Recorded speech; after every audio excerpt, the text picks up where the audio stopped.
Урматтуу калайык, урматтуу шаардагы маршруттук таксинин ээлери жана айдоочулар. Өзүңүздөр билгендей, биз сүйлөшкөндө май айында, мурун сүйлөшкөндө май айында бул көр кеңеш келсе, шаардык кеңеш. Ошондо маршруттук таксинин бааларын 15 сомго, ал эми мектеп окуучулары менен пенсионерлерге 10 сомго деп сүйлөшкөнбүз. Бирок май айында шаардык кеңеш шайланбай калды. Шайлоолор атмена болуп калды, себеби мыйзам бузуулар болду деп. Эми сиздерден өтүнүч, ошолго чейин шаардык мэрия баарын даярдап койгон. Министерство экономикадан анализ регулятивного воздействия өткөн. 1 айдан бери, 2 айдан бери ал илинип турат сайтта.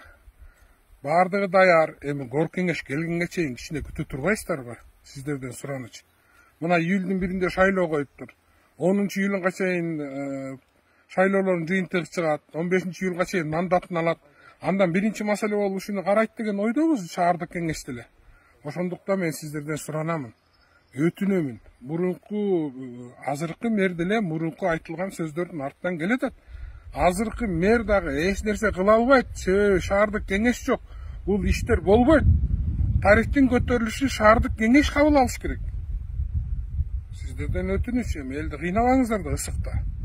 Кичине ушунча чыдадыңар, кичине чыдап коюңуздарды мен сиздерден суранамын, өтүнөмүн. Шаардыктарды кыйнабаңыздар. Шаардыктарды кыйнабай, маршруттук линияларга чыгып, шаардык кеңеш шайланганга чейин күтө туруңуздарды сиздерден суранамын. Рахмат.